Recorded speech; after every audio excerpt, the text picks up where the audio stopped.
Welcome back to the Design, Build, Hunt podcast, everybody, which is presented by Whitetail Partners. Guys, on the line with me today, I've got Mr. Sam Bilhorn, the founder of Whitetail Partners. Sam, how's it going? It's January. You have the postseason blues.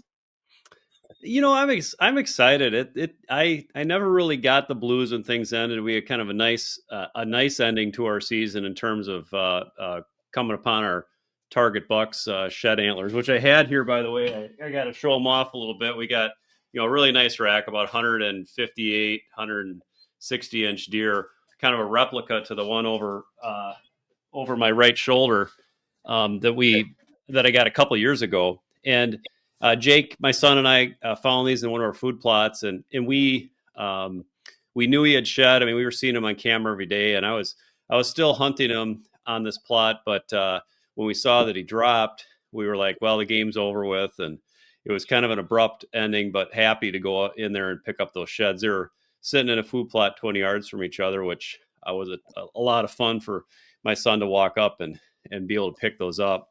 So a little bittersweet, and it would have been nice to put them on the ground, but yeah, a lot of promise for next year being able to maybe even have two mounts, one of this year's sheds and maybe one of the buck next year. Yeah, absolutely. So you and I haven't talked too much about an update on your season. So, tell me about the hunt for this buck. Get as specific as you'd like to, or not specific as wherever you want to go with that. But no, tell me, all good. Well, it was a tough start to my season. And I say that because I had two other, what I call target bucks, bucks I would definitely want to have an encounter with and an opportunity on. And both of them busted up their racks. One of them busted off his whole right side. He did that at the end of August. And that was pretty tough because he was awesome. He was a really great heavy horned deer. The other one was a real clean 10-pointer, really tall. And he busted off his G2s both sides in the first couple weeks of the season. And so we kind of decided to be done with him too. And I did see that deer later on. Beautiful deer. But and I was kind of, lamenting and in this mid-season crisis here in middle of October of what we were going to have. And then I kind of re-strategized, spread my cameras out to a couple adjacent properties I have permission to have cameras on, picked up this buck, this one that I have these sheds on, 1.5 miles away from where I ended up getting these sheds. So he was still in more of that early season pattern, and he was in a different area of the farm, and the corner I could hunt there, I was actually able to see him in late October. I had an encounter with him at 70 yards, as close as I could get, but great to see him. And that was pretty cool.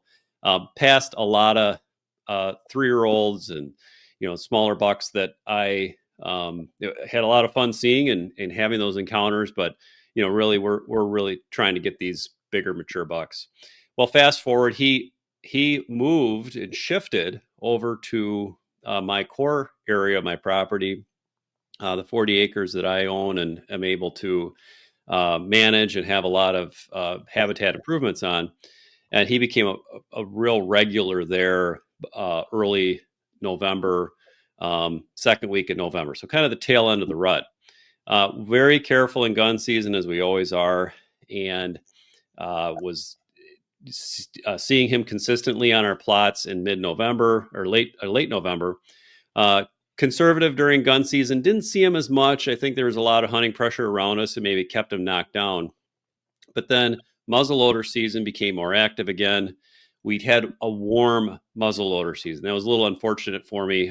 I think we could have got him out on those plots if it was cold enough. And the temperature dropped on the Thursday, the day after our muzzleloader ended, which in my area in Wisconsin is an antlerless season for 4 days. So we had this bitter cold. I mean, it went from being probably a mild winter to single digits for better part of a week. And he was on the plots every day.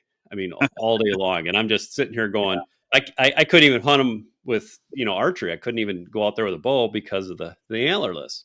Well, as it would happen, um, coming out of that antlerless season, I'm out there right away with a bow. He would come out on the plot 20 minutes after light, and we'd kind of crisscross. And, we were in each other's shadows probably several times, right?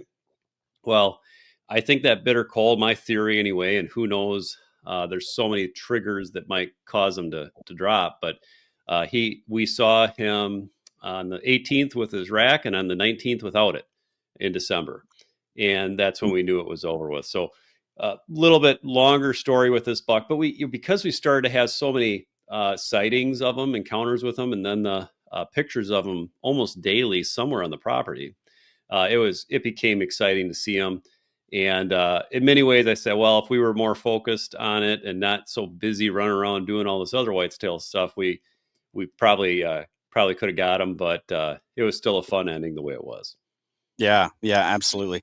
I think that really highlights the importance. I mean, habitat improvements are great season long, right? Like you can have those deer on your property all season, Mm-hmm. but especially in ag country, kind of like where you are, where there's big ag in the area, um, as those properties, those food sources around you begin to lose their appeal, do you think that contributed to, your story here? Because I feel like there's two things. Number one, you managed your pressure very, very closely, very, very, you're very careful.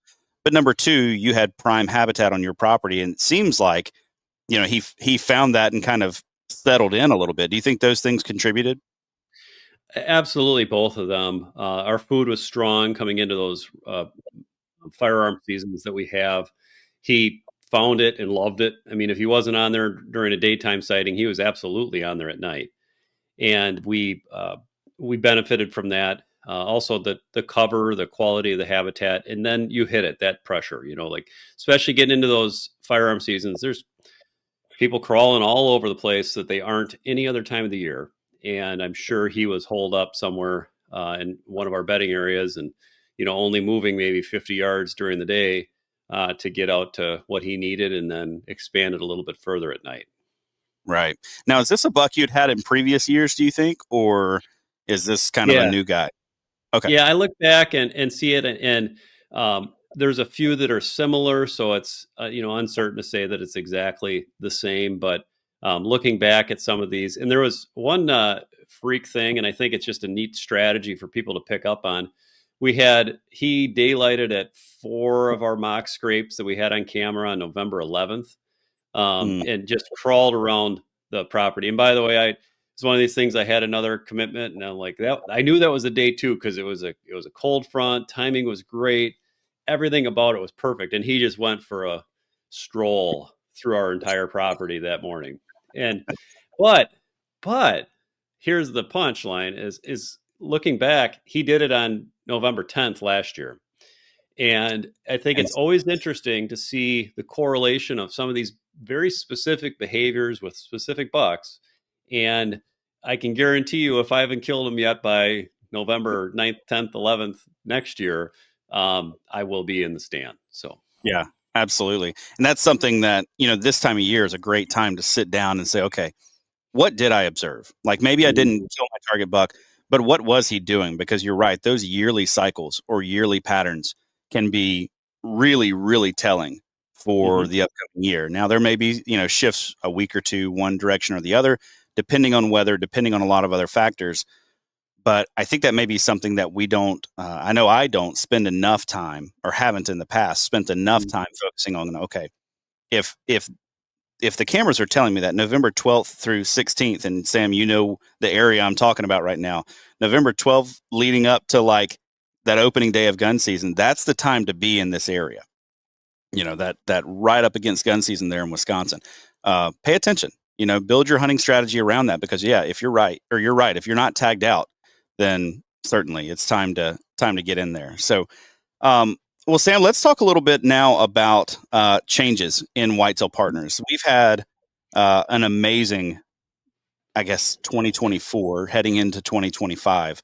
We talked just a little bit earlier.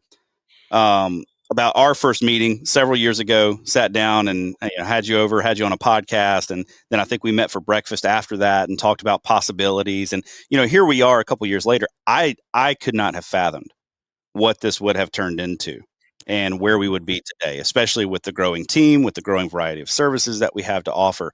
So tell me about the growth that we saw through 2024. Maybe throw out some of those stats for folks who aren't following you on social media. What did we cover? And then what are some exciting things looking to 2025? Well, sure, Josh, that's great. And I'm going to pull it up because I should have them on the tip of my tongue here. But as far as those stats go in 2024, well, first of all, let's just talk about the team and we'll hit some of those things. But our team, we added 2 new members this last year and a third more recently that we have been growing the team. We're at 9 strong now nationwide and thoroughly covering all areas of call it the Eastern United States for whitetails. And I think what's awesome about that and where we're focused is having this regional model where we have people within a region that we may have a service request in.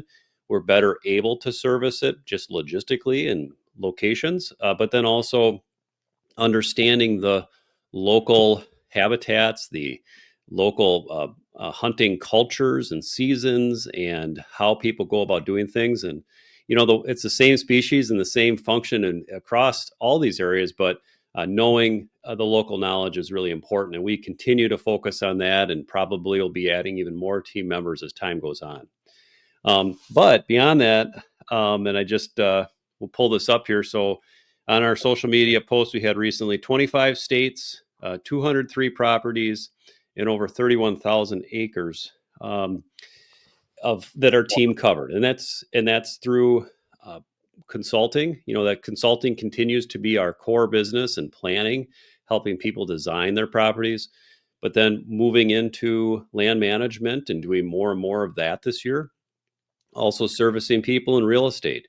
Several of us have a real estate license in the states that we work. We also have a network of providers that we work with in the states that we aren't, that we can refer people to and be helpful wherever somebody's at. One of the newest things, and you'll hear some new language from us as we move here now into 25, is talking about additional services and specifically products. Some of us are working on developing online forums and online communities, as well as having products like books and classes and some of those things that we can offer to our growing following and customer base that allows them to continue their learning, maybe take a little bit deeper dive than the free podcasts and the free YouTube and those sort of things that we have, and articles on the website and all that. So one of the things you'll hear out of us is Whitetail Partners Network. That's something that we have adopted as far as what we're calling our group, as far as the team. Each one of our network members is an independent contractor. I think it's important for our clients to know that and to be clear that we're each running our own regional business, but we're interconnected through this network that we have as Whitetail Partners. So a little bit of the background and structure and things going on there, and some of the new stuff coming up. We can talk more on that too, but that's quick recap and a little bit about where our team is headed. Yeah, and very, very exciting. One of the things I love about our structure, and it's been true of us since the beginning, is while we are all independent, there's still a lot of intercommunication. I mean, I know I'm always running things by you, running things by Lee from Tennessee, Greg in Ohio, guys that I may come across something. I'm like, hey, I wonder what, Hill Country. I'm going to call Greg. Hey, Greg, what do you see, in this scenario? Here's what I'm thinking. What do you think about that? And bouncing design ideas off of each other. So it really does. I mean, there's a ton of upside. Yes, for our clients, but for us as individuals too. I mean, it really is helpful to have that network to kind of lean on just a bit. So I'm excited about 2025. Sam, as you look ahead at 2025, What do you think is the big? What's the next big thing coming? Can you drop any hints, or can you give us Yeah. any ideas about exciting things ahead? Yeah, well, and I did just touch on it, but I'll elaborate some more here now. Is getting into those additional service offerings that we have. Everything obviously linked through the website. You'll be able to find it there when it's live with the whitetailpartners.com. Also following our social media, but the communities, which we have a few of our guys that are rolling those out now, as far as these are subscription based, but they're very small amounts for the group that they create. They have group meetings, they have group chats, they share information. It's a high quality collaborative environment, Hmm. free from all that criticism and chatter you might see on the Facebook groups or things like that. And Right. I'm really encouraging of those guys, and also regionally specific. So there probably be a few of these that we have from our various team members. Latch onto that one that's more regionally specific to you, and that could be a great resource. Um, the Certainly. other I, the other I mentioned was online classes. And also, we've had some books. Some of them we're doing free. Some we might have paid resources too. We'll see what fits, and what we're doing. But the class, just to give a little teaser on that, I'm working on something with Greg that we're going to be rolling out, helping people look into that process of buying land and Mm, what it is. We service the full life cycle of someone entering a whitetail property. We help them buy it, and then we get into our title here: design, build, right, hunt, and then if they need to move on or move up from that property to sell it too. But starting on that front end, how does one acquire a property, right. and what are all those things that you may need to consider? And be motivated to move forward to do it, and that's that topic we're tackling here in this first one. Yeah, that's awesome. I love that. And I thought about it, but I think buy, design, build, hunt, sell was too long of a podcast, show title. So we're going to stick with design, build, hunt. Nailed it. Yeah, certainly helping on both ends of that. So, well, Sam, we're sitting here in January, right? We're staring down February. This is in many ways, especially for us in the South, and still true for you guys, even though it's a little chilly up your way. You guys sent some weather our way recently, and I'm not Mhm. too impressed. We've gotten snow 2 times in the last couple of weeks, which is not normal for us. Uh-huh. So yeah, you guys Well, can you keep. can talk to Tim in the Northwoods, and he's going to tell you that he doesn't even plan his visits in January and February most of the time because you can't get around. So Oh my anyway, goodness. Oh my good. Yeah. See, we're not dealing with that, but we are fighting green up, and we do have the right. constraint Yeah, from the other way. But of course. let's talk about February, which for many people is that prime time. Like that's when you're first able to start getting out. You're first able Mhm. to, you're going to have some above freezing temperatures potentially where you can really start doing some cutting. You can start doing some clearing that you couldn't do before. Mhm. What are some of the top, I guess, checklist items that you're Yeah. trying to hit this time of year? Because when I hear your story like this past year, there are a lot of things that made the difference, but those things that made the difference for you and this buck showing up, Mhm. those happened back in February. Those didn't Mhm. happen in September and October. You laid the groundwork a long time ago. So what are some of those things that they can be that listeners can be doing right now that are going to set them up well for a potential like yours popping up this hunting season? No, that's well said and well teed up. I mean, as soon as the hunting season's done, and obviously we've maybe for some of us that's been a little bit here, but you want to get out and see your property as soon as you can. If you haven't done that yet, that's a great activity to do this weekend and get out and see it, because what you want to do is look and say, always asking the question, how are the deer using my property this past season? And there's no better time to do that than immediately following your hunting season. Hmm. And so getting out there, a simple activity could be throwing your tracker on and walking every major deer trail on your property. Just go look and see what they're doing. You understand how they're moving through.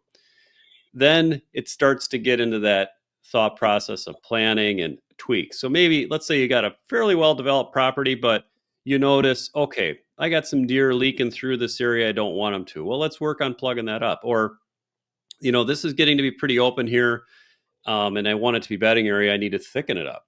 Mhm. And all those little tweaks too. Like I have a trail coming into a food plot that I don't want them to use because it's pretty tight to my hunting setup. I'm gonna block that trail and make them go around and some of those details. And for me, it's getting into hyper focus of, I really want to tweak how they're coming in here, or, I want to move this stand one tree over because I like that angle better. It's really seeing all of those things. So all this to say, observe, plan, scout your property, and see what those tweaks are. And then as you see that and look at those things, prioritize it. What is the best moves I can make in order to help that hunt next year? And focusing on those things, focusing heavily on cover. You want to do as much of that cover improvement as you can early in the winter and early spring before green up. It should always be a goal to get that cover work done before green up happens, because that's what the timber looks like. Right. You alluded to that uh, in your introduction there, that you want to get after this and get that cutting done again before green up, so you can see what it's like and what they'll be experiencing in the fall. It's also, as temperatures rise, it's a good time to be cutting if you're incorporating hinge cuts into what you're doing.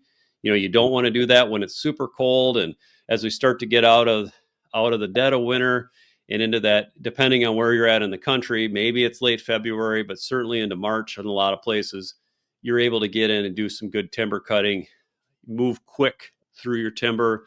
You can get about your property really easy. All these things that you want to get done in that winter time frame. And for those of us further north, you still can get out with a chainsaw even in the dead of winter and do some of those cuts that are going to be flush cuts, whether you're just knocking over larger trees, or if you're going and doing some cuts on, say, like a aspen area you want to regenerate, and some of those things that you're not as much worried about having a flexible tree when it starts warming up. So a Right. little bit Right. all over, but mostly cover based this time of year.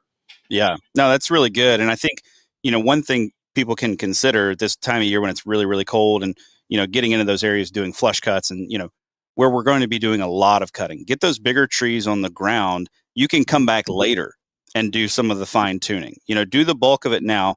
If you come back a little while later, once temperatures are warmer, now we're doing some hinge cuts. Now we're working on a couple of things that, are okay to do at a later time. But I tell you Mm-hmm. what, there's nothing worse than, being in July and trying to cut down a bunch of trees. And yeah, that is a sweaty mess that people want to avoid, I think. Well, and also knowing your trees and your species and whatnot. Like, I don't want to be cutting Right. oaks that time of year. I want to be putting oaks down in the winter if that's what I'm doing. So there's many advantages to cutting in the wintertime and early spring, late winter, that people need to take advantage of, because you can't, you don't want to, you can, but you don't want to, like you said, be doing that in summer. Right. Another thing that I think is important this time of year, um, as you get out on your property and you can see really, really well, obviously all the sign is there. Obviously Mhm. it's easier to cut.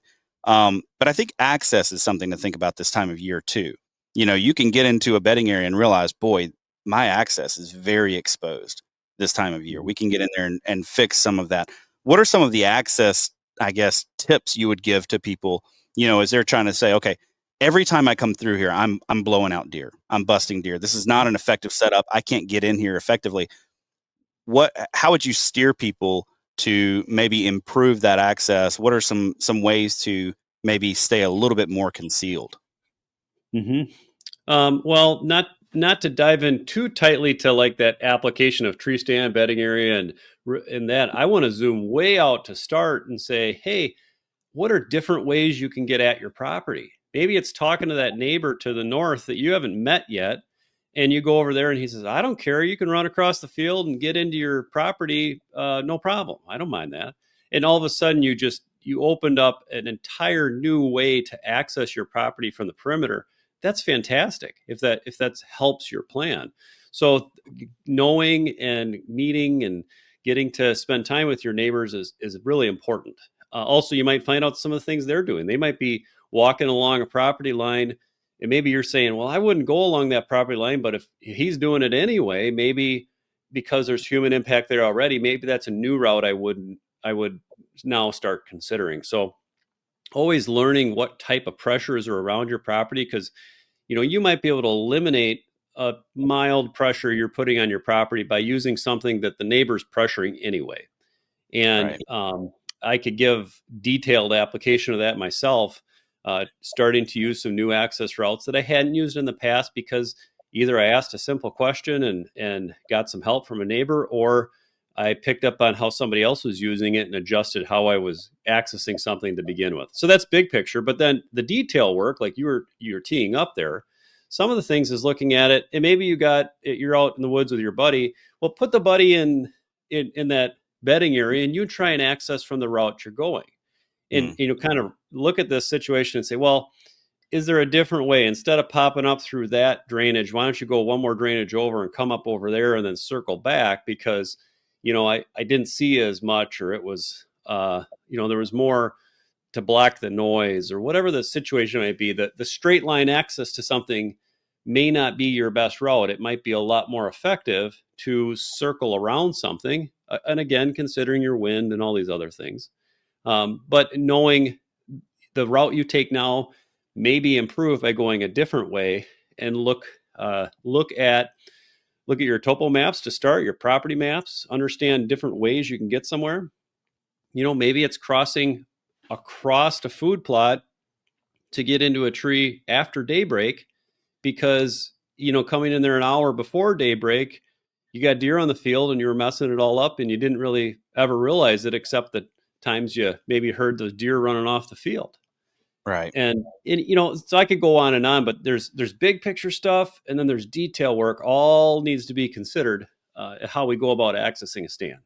Yeah. I want to circle back just real quick. I think it's, one of the things that I often find that landowners could leverage a little better, maybe than they already are, is that the neighbor relationships, or relationships with their neighboring landowners. Oftentimes down here, there's almost this, they maybe just don't even know each other, or there's an adversarial kind of take on my neighbor because, well, they're the competition for killing the deer. This is a great time of year to go and meet your neighbors, get to know them. The pressure's off. The pressure of hunting season is off. It's We very can start to disarming talk right about. now. Yeah, absolutely. And it's a great time of year to just meet them, drink a cup of coffee together, and figure out how you can work together rather than compete with one another, potentially, depending on what Hmm. their goals are. They're, somewhat aligned with yours. I think that probably deserves its own episode, though. I'm going to take a quick note there on that one. But managing those relationships, what are some of the things that you've done to manage those well? Sure. Well, my mind goes instantly to a pair of neighbors that I designed for. I designed both of their properties. And it was a collaborative relationship for them, that they said, yeah, we're trying to kill the same deer, and we're not necessarily going to play defense against each other. And sometimes in a design, we might play defense, right? We're not Right. going to play defense against each other. We want to make this good for both of us. Well, we put an access road right between them, and they Mm. both use it. Okay. And just for this one piece of the property, it wasn't the whole property boundary, but there are collaborative ways, especially on access. We just spent some time talking about that, but then also understanding each other's strengths of property. I think one of the things that people think about is, well, I got to get everything on my property. Well, if you've got some fantastic cover on the neighbor's property, and in your property you have some fantastic food sources, and you're both kind of starved on each, right? You're a little lopsided in what you might be able to offer.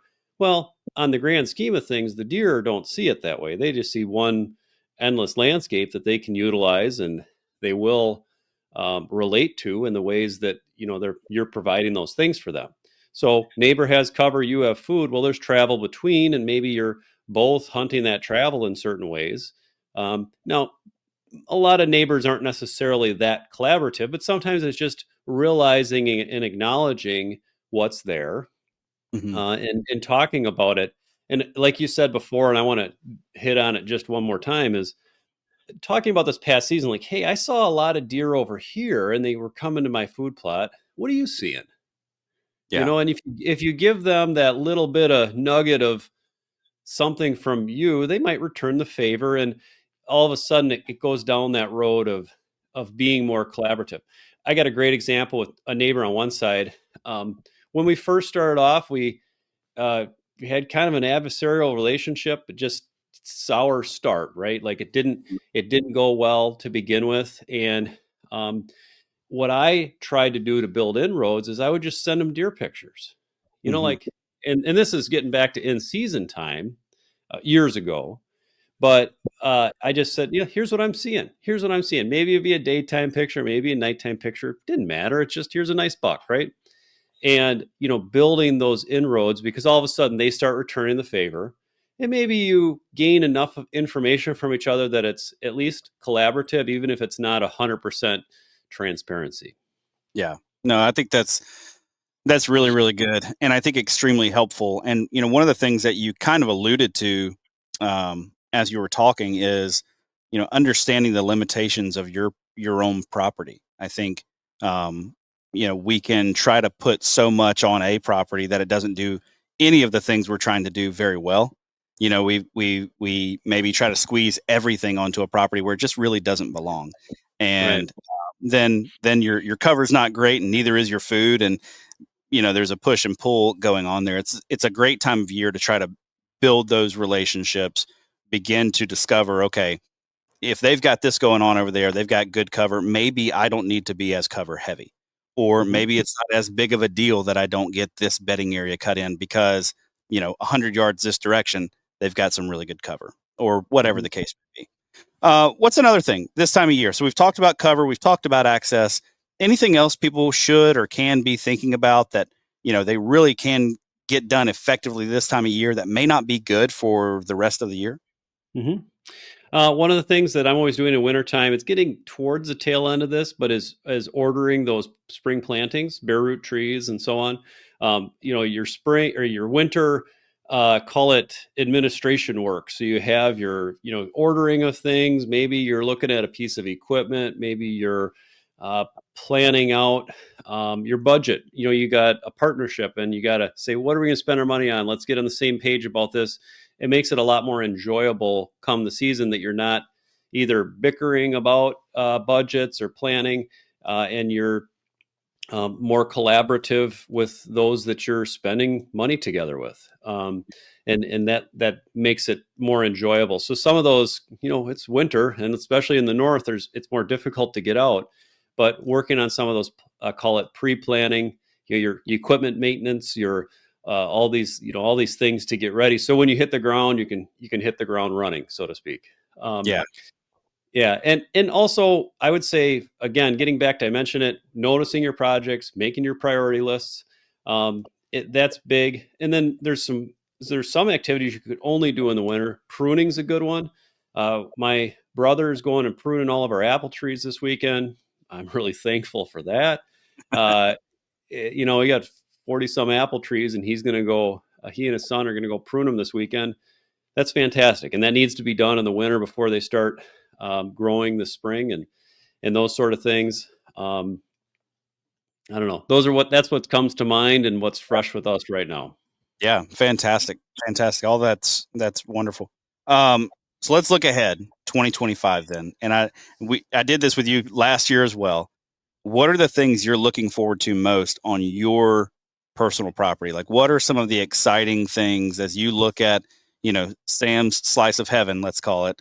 What are you looking forward to, and what has you the most excited at this time as you look forward to what could be come fall 25? It is always fun to dream about what we're going to do. I know for those of us who do this a lot, doing the projects and changing the landscape is equal to, if not more enjoyable than the deer hunting. We love seeing how the deer use our improvements, and that's something I always look forward to. The list is probably three times longer than I know will get done. And it probably always will be, as long as we're as busy as we are doing all the things in life that we have right now. But to answer your question specifically, some of the projects that are on my mind and things we're going to be doing. Well, first of all, I'm very eager to spend more time with my son and our girls too. If maybe we can pull them in a little bit, that they can start to do more of their projects. My son will be tree stand hunting with archery probably this fall. At least getting into that a little bit. He's 14 now. Maybe he'll still be with a crossbow yet for another year, but he's getting close on that, gaining strength. We'll be looking at some more tree stand setups, probably having complementary setups where maybe I can be in a tree 20 yards away from him type of thing, and starting to give him some freedoms of that. So some of those hunter setups I know we'll be looking at. As far as like habitat projects, there's some cuttings I'm going to get after here this winter and spring. Not as much tree planting. One of the major projects I have this spring is to spade a lot of trees. So when I plant my screens, I plant them more densely than the permanent screen needs. One, to plan for attrition, and two, to have extras. And thankfully, I do have some extras. We'll be moving out of those lines, those row plantings that we have, and moving them out into our fields to develop habitat. So I'll have a skid steer spade out on the property for a few days, just moving trees. So I'm excited to see what that is going to look like and what those improvements are. And I'm hitting the tip of the iceberg here. Those are some things on my mind, what I'm excited on, but there's probably another 15 items: stands, blinds, setups, food plots, tractors, things like that. So yeah, Sam. I'm sure you're going to get to all of them, right? They're yeah, I'm sure you'll get to all of them. So, yeah, we'll see. any parting thoughts as we kind of wrap things up here, land the plane? Any parting thoughts, last bits of advice you'd give to somebody who maybe who's just sitting back for the first time and saying, "Holy cow, I feel overwhelmed." Yeah. Well, for people starting off, or maybe if they got a plan in hand and they're starting to move forward on it, is just take your time. You are not going to get this done in a year. And just pick away at your priorities. Enjoy it. It's fun to watch the landscape change over time. The growing seasons start to tick by like days after a little while, and just enjoy watching that process develop. If all of this is new to you, I'd be remiss to not point to the website and say there's a ton of resources out there. Go check it out. And then if for those of you who need help with the type of services we have, or are interested in some of the products we'll be putting out, take a look at those too. We'd be happy to help you folks out, and we'll be there for the rest of you when you are ready. Excellent. Awesome. Well, Sam, thank you for your time, everybody. Thank you so much for listening.